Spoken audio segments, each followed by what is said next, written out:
നിങ്ങൾ ഈ മലപ്പുറത്ത് നിന്ന് BJP വിജയിച്ചു പോയാൽ ഇന്ത്യക്ക് വരുന്ന നേട്ടങ്ങളെ കുറിച്ച് പറഞ്ഞിട്ടുണ്ടായിരുന്നു. മണിപ്പൂരിലെ സ്ത്രീകളെ, പാവപ്പെട്ട സ്ത്രീകളെ വിവസ്തരാക്കി തെരുവിലൂടെ നടത്തിയതാണോ നിങ്ങൾ പറയുന്ന ജനാധിപത്യം? അതൊന്ന് പറഞ്ഞു പോരണം. അതുപോലെ തന്നെ ബാബരി മസ്ജിദ് പൊളിച്ച് അവിടെ രാമക്ഷേത്രം പണിതതാണോ നിങ്ങൾ പറഞ്ഞ ജനാധിപത്യം? നിങ്ങൾ പറഞ്ഞു പോരണം. മറ്റൊരു കാര്യം സൂചിപ്പിച്ചു പോകാൻ വേണ്ടിയിട്ടുള്ളത് UDFന്റെ പ്രതിനിധിയോടാണ്. നിങ്ങൾ തല കൊണ്ടുപോയി അവിടെയും വാല് കൊണ്ടുപോയി ഇവിടെ ഇടുന്നൊരു സ്ഥിതി ഉണ്ടായിട്ടുണ്ടായിരുന്നു. ഇവിടെ മത്സരിക്കാൻ പോകുന്ന പാർലമെന്റിലെ സ്ഥാനാർത്ഥി, UDFന്റെ സ്ഥാനാർത്ഥിയുടെ ഒരു ഫ്ലെക്സ് എൻ്റെ ശ്രദ്ധയിൽപ്പെടുന്ന ഒരു സ്ഥിതി ഉണ്ടായിരുന്നു. പാർലമെന്റിലെ ഇടിമുഴക്കം എന്ന് പറഞ്ഞുകൊണ്ട്. ആ ഇടി ഇന്ന് വരെ മുഴങ്ങിയതായിട്ട് ഞങ്ങളാരും കേട്ടിട്ടില്ല.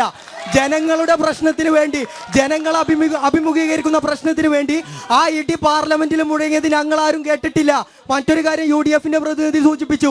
അങ്ങാടിപ്പുറം പോളിടെക്നിക്കിലെ SFIക്കാരെ കുറിച്ച് സൂചിപ്പിച്ചിട്ടുണ്ടായിരുന്നു. സിദ്ധാർത്ഥന്റെ മരണത്തെ കുറിച്ച് സൂചിപ്പിച്ചിട്ടുണ്ടായിരുന്നു.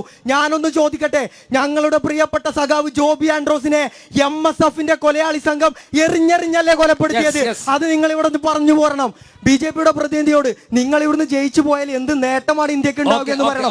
നാളെ ഞങ്ങൾ അമ്മ പെങ്ങന്മാരെ നിങ്ങളുടെ വർഗീയ വിഷപ്പാമ്പുകളും ജാതി കോമരങ്ങളും ആക്രമിക്കില്ല എന്ന് നിങ്ങൾക്ക് ഉറപ്പ് തരാൻ വേണ്ടി കഴിയുമോ എന്നുള്ളതും പറഞ്ഞു പോരേണ്ടതായിട്ടുണ്ട്.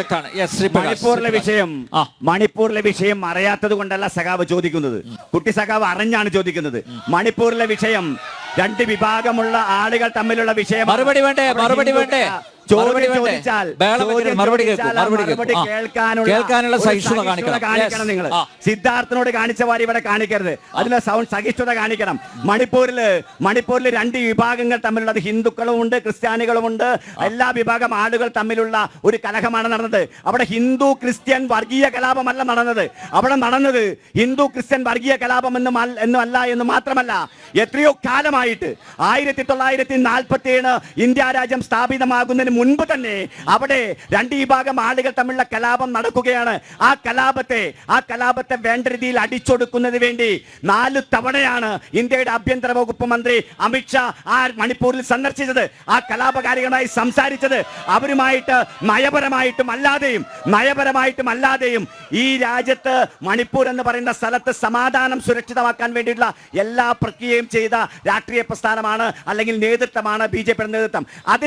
അതിനൊരു ക്രിസ്ത്യൻ വർഗീയ വിഷയമാക്കി കണ്ടുകൊണ്ട് ഈ രാജ്യത്തെ ജനങ്ങളെ തെറ്റിദ്ധരിപ്പിക്കാനുള്ള ശ്രമമാണ് മാർക്സിസ്റ്റ് പാർട്ടി നടത്തുന്നത്. മറ്റൊരു കാര്യം, ബാബരി മസ്ജിദ് പ്രശ്നം.